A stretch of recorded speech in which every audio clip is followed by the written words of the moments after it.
Last episode में हमने देखा था आइंस्टाइन ने डफने में रिपोर्ट कर दिया था, जिसके बाद वो एडवांस रेमन वर्ल्ड लौट आया था। यहाँ पर वो एक आइस आर्मर बीस्ट के शिकार के लिए जाता है, जहाँ पर पहले तो उसे मुश्किल होती है, लेकिन फिर बाद में वो अपने एक ही पंच से उस आइस आर्मर बीस्ट को मार देता है। अभी के लिए ये सब यांगली ने देख लिया था। ये सब देखकर वो शॉक में चली गई थी। अब आगे हाइशन जल्दी से यांगली के पास जाता है एंड कहता है, यांगली आखिर तुम यहाँ पर क्या कर रही हो? कि यहाँ पर भी हमारी स्पेशल टीम है। तो इस पर यांगली कहती है, नहीं, यहाँ पर कोई स्पेशल टीम नहीं है, मैं यहाँ पर स्पेशल टीम की अकेली मेंबर हूँ। ये सुनकर हाइशन सोच में पड़ जाता है एंड उससे पूछता है, आखिर ये जगह कौन सी है एंड यहाँ आसपास एक ह्यूमन शेल्टर कहाँ पर है? तो इस पर यांगली कहती है, ये जगह आइसफील्ड है एंड यहाँ पर आसपास कहीं भी ह्यूमन शेल्टर नहीं है। ह्यूमन शेल्टर यहाँ से बहुत ज़्यादा दूर हैं एंड उनकी तलाश में अगर हम जाएंगे तो हमारी जान खतरे में आ सकती है। इस जगह पर बहुत ही खतरनाक बीस्ट हैं।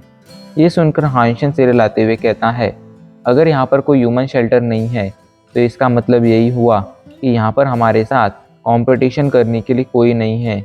अब हम बहुत आसानी से इन सभी के सभी बीस्टों को अपने लिए रख सकते हैं। यांगली मन ही मन कहती है, हाँ हम ऐसा कर तो सकते हैं, लेकिन उसके लिए हमें पहले इन्हें मारने के काबिल बनना होगा। वो और हाइशन वहाँ से एक केव में आ जाते हैं। यहाँ पर हाइशन उस आइस आर्मर बीस्ट को रोस्ट करने लगता है। यांगली मन ही मन सोच रही थी, आखिर हाइशन इतना ज़्यादा पावरफुल कैसे हो गया? मैं तो उससे पहले एडवांस रेमन वर्ल्ड में आई थी, लेकिन इसके बावजूद वो इतना ज़्यादा पावरफुल है कि उसने एक ही पंच में आइस आर्मर बीस्ट को मार दिया, वो भी वायलेंट स्टेट वाले। आखिर उसने ऐसा किया तो किया कैसे? वो अभी के लिए सोच ही रही थी, तभी हाइशन उससे पूछता है, क्या तुमने कभी हानजिंग के बारे में सुना है?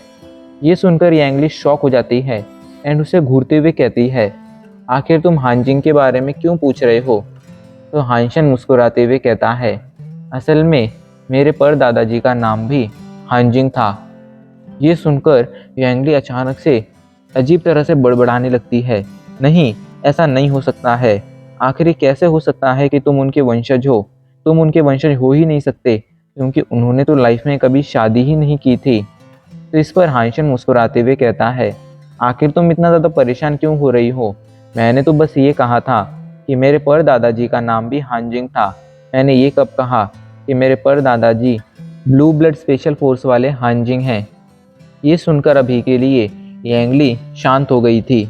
मीट रोस्ट करने के बाद हाइशन यांगली को मीट देते हुए कहता है, तुम इसे चाहो तो खा सकती हो। तो इस पर यांगली पूछती है, आखिर तुम्हें बदले में क्या चाहिए? वो जानती थी इस दुनिया में कोई भी चीज़ फ्री नहीं होती है, इस वजह से उसने हाइशन से सवाल पूछा था।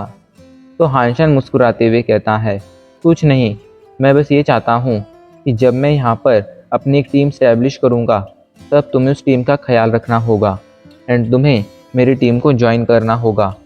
यांगली कहती है, ठीक है, मैं तुम्हारी टीम ज्वाइन कर लूँगी, ऐसे भी मेरे पास दूसरा कोई ऑप्शन नहीं है। तो इस पर हाइशन कहता है, तुम खुद को इतना कम क्यों आंक रही हो? देखो, बहुत जल्द मैं एक स्पिरिट शेल्टर हासिल करने वाला हूँ एंड तुम्हें उसे मैनेज करना होगा। तुम्हें कभी भी इतना ज़्यादा डीमोटिवेट नहीं होना चाहिए। तुम एक पावरफुल लड़की हो, ऐसे में तुम्हारा डीमोटिवेट होना बिल्कुल भी अच्छा नहीं लगता है। हाइशन ने कहा था कि वो 1 महीने में स्पिरिट शेल्टर हासिल करने जाएगा। ये सुनकर यांगली उसे समझाते हुए कहती है, तुम बहुत ज़्यादा पावरफुल हो, लेकिन एक स्पिरिट शेल्टर हासिल करना बिल्कुल भी आसान नहीं होगा। तुम्हें जल्दबाजी नहीं करनी चाहिए। तो इस पर हाइशन कहता है, तुम सही कह रही हो, लेकिन मुझे पूरा भरोसा है कि अगले 1 महीने में मैं स्पिरिट शेल्टर ज़रूर हासिल कर लूँगा। वैसे तुम इस बीस्ट को देख रही हो, एक काम करो, तुम इसे आइस केव में वापस लेकर जाओ। मैं अभी के लिए कुछ बीस्टों का शिकार करने जा रहा हूँ। ये कहकर हाइशन उस गुफा से बाहर आ जाता है एंड बीस्टों की तलाश में आइस फील्ड में घूमने लगता है। बात बस इतनी सी थी कि हाइशन यांगली को ये पता चलने नहीं दे सकता था कि हाइशन की पावर किसी भी नॉर्मल इवॉल्वर से बहुत ज़्यादा है। इस वजह से हाइशन ने उसे अपने साथ नहीं लिया था। आगे बढ़ते बढ़ते हाइशन एक खाई के पास पहुंच जाता है। तभी अचानक से उस खाई के अंदर से एक स्पाइडर बाहर आ जाती है। हाइशन जब स्पाइडर को देखता है तो जल्दी से अपने गोल्डन सैंडवर्म को बाहर बुलाता है एंड उसे उस स्पाइडर पर हमला करने के लिए कहता है।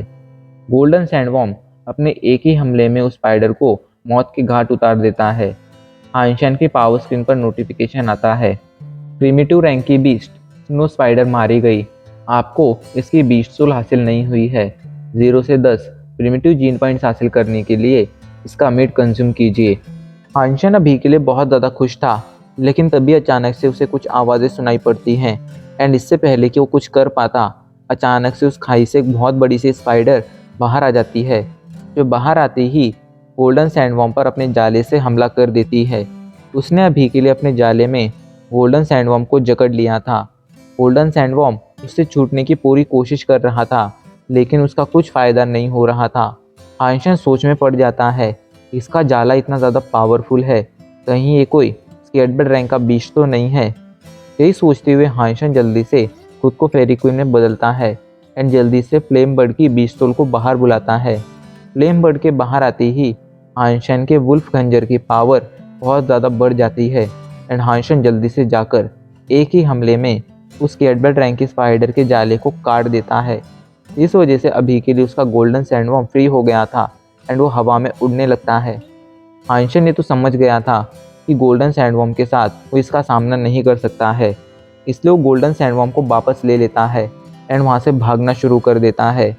वो बहुत ज़्यादा पावरफुल था एंड एक म्यूटेंट रैंक के बीस्ट को मार सकता था, लेकिन अभी के लिए उसके पास इतनी पावर नहीं थी कि वो किसी स्केटबर्ड रैंक के बीस्ट को मार सके। ऐसे में जान बचाकर भागना ही सबसे बेस्ट ऑप्शन था। आइंस्टाइन जान बचाकर भाग ही रहा था, तभी उस पहाड़ के एंड पर आ जाता है एंड इससे भी बुरी बात ये थी कि उस पहाड़ के एंड पर अभी के लिए एक स्केटबर्ड रैंक का ईगल बीस्ट था, जो जैसे ही आइंस्टाइन को वहाँ पर देखता है तो उस पर हमला करना शुरू कर देता है। अभी के लिए आइंस्टाइन के पीछे स्नो स्पाइडर, तो आगे वो ईगल बीस्ट था। ऐसे में आइंस्टाइन को समझ नहीं आ रहा था कि वो किस तरह अपनी जान बचाए। वो बीस्ट आइंस्टाइन को मारने के लिए उस पर हमला करने लगते हैं, तो आइंस्टाइन जल्दी से क्वीन की हिटिंग स्किल्स का यूज़ करता है एंड उनसे बचकर भागने लगता है। हिटिंग स्किल्स बहुत ही कमाल की थी। ऐसे में आइंस्टाइन ने किसी तरह अपनी जान बचा ली थी। अभी के लिए वो उन दोनों बीस्ट से काफ़ी ज़्यादा दूर आ गया था एंड छिपकर उन दोनों को देख रहा था। आइंस्टाइन के वहाँ से जाने के बाद अभी के लिए वो बीस्ट बहुत ज़्यादा गुस्से में आ गए थे। इसी गुस्से में वो दोनों बीस्ट आपस में ही फाइट करने लगते हैं। आइंस्टाइन दूर से छिपकर ये सब देख रहा था एंड एक मौके की तलाश कर रहा था जब ये दोनों बीस्ट घायल हो जाएं एंड आइंस्टाइन इनको मारकर इनकी बीस्ट सोल हासिल कर सके।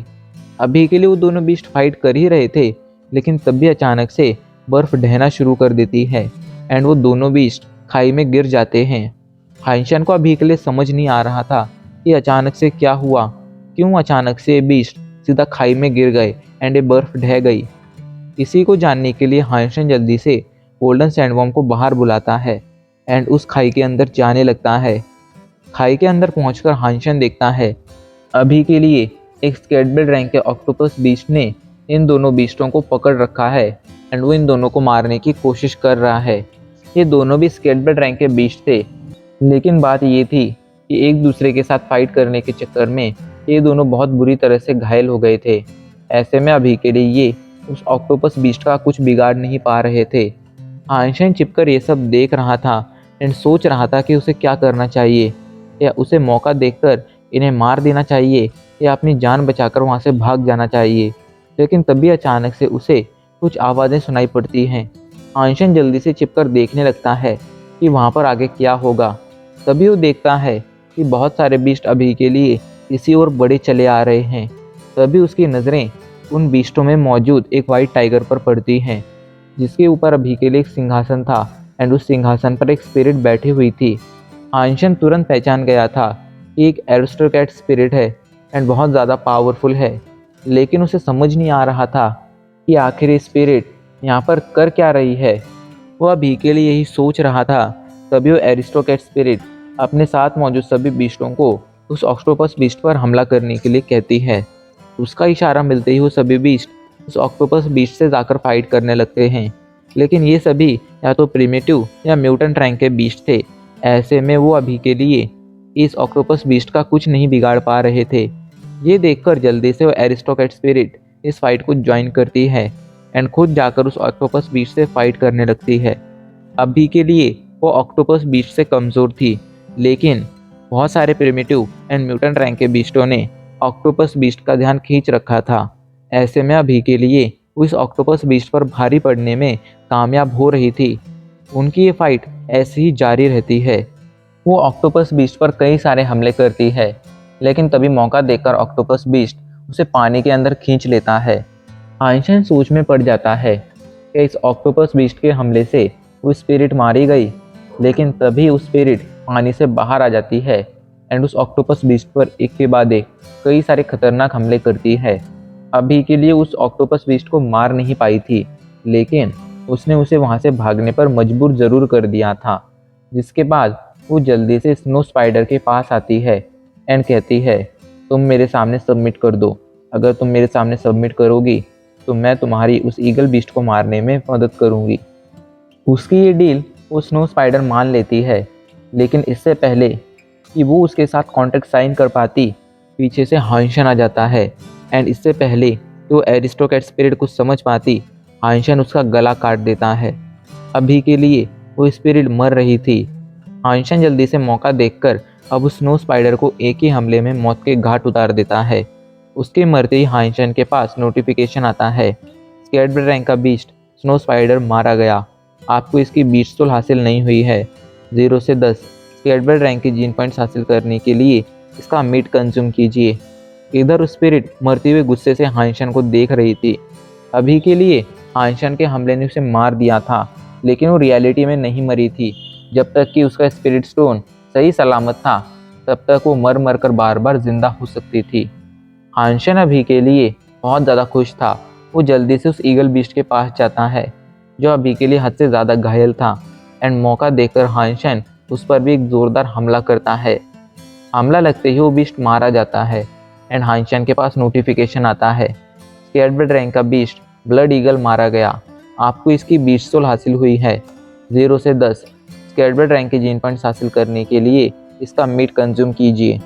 हाइंशन अभी के लिए बहुत ज़्यादा खुश था, क्योंकि उसे आज 2-2 स्केर्ड रैंक के शिकार मिल गए थे। वो जल्दी से ब्लड ईगल की बीस्ट सोल को बाहर निकालता है। वो एक टैटू टाइप की बीस्ट सोल थी। बाहर आती वो हाइंशन की बॉडी के अंदर चली जाती है, लेकिन हाइंशन को अपनी पावर, अपनी स्पीड या अपनी एबिलिटीज़ में कोई भी बढ़ोतरी महसूस नहीं होती है। अगर उसकी बॉडी में कुछ चेंज हुआ था तो बस इतना था कि हाइंशन की बैक पर अभी के लिए एक ईगल का टैटू आ गया था। हाइंशन को समझ नहीं आ रहा था कि आखिर वो किस तरह इस ईगल बीस्ट के बीस्ट सोल का यूज़ कर सकता है, आखिर इसका फ़ायदा क्या है। उसे टैटू बीस्ट सोल के बारे में ज़्यादा कुछ नहीं पता था। इस वजह से वो डिसाइड करता है कि ह्यूमन वर्ल्ड में लौटने के बाद वो इस बारे में रिसर्च ज़रूर करेगा। अभी वो अपने ख्यालों में गुम था ही, तभी अचानक से उसे एक नोटिफिकेशन आता है, सुपर पेट वॉर एंजल इवॉल्व हो चुकी है। हाइंशन जल्दी से वॉर एंजल को देखता है। इवॉल्व होकर अभी के लिए एक छोटे बच्चे में बदल गई थी। हाइंशन को समझ नहीं आ रहा था कि आखिर इवॉल्व होने के बाद उसने अपनी फाइटिंग एबिलिटी क्यों खो दी है। वहीं वॉर एंजल जल्दी से हाइंशन के सी ऑफ सोल से बाहर आ जाती है एंड उस स्नो स्पाइडर के पास जाती है। यह देखकर हाइंशन पूछता है, आखिर तुम कर क्या रही हो। तो वो वॉर एंजल अपने चेहरे पर अजीब से एक्सप्रेशन लेकर आती है, जैसे कि वो हाइंशन से रिक्वेस्ट कर रही हो कि वो उसे ये मीट खाने दे। हाइंशन भी मान जाता है, जिसके बाद वो वॉर एंजल उस मीट को खाना शुरू कर देती है। वहीं हाइंशन अभी के लिए अपने ख्यालों में गुम था, क्या मेरी ये वॉर एंजल इवॉल्व होकर एडवांस डेमन वर्ल्ड की एक सुपर पेट बन चुकी है। वह अपने इन ख्यालों में गुम था, लेकिन उसके पास अपने इन सवालों का जवाब नहीं था।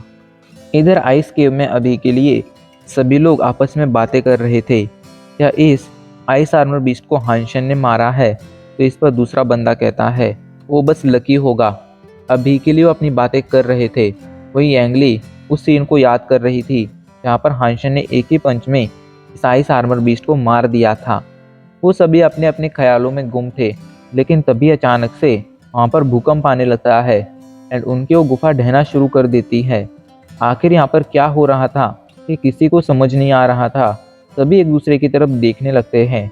तभी बाहर से एक आवाज़ आती है, यांगली बाहर आओ और मेरी मदद करो। यांगली तुरंत उस आवाज़ को पहचान गई थी। ये किसी और की नहीं बल्कि हाइंशन की आवाज़ थी। एंड अब इसी के साथ हमारा ये एपिसोड आज यहीं पर ख़त्म हो जाता है।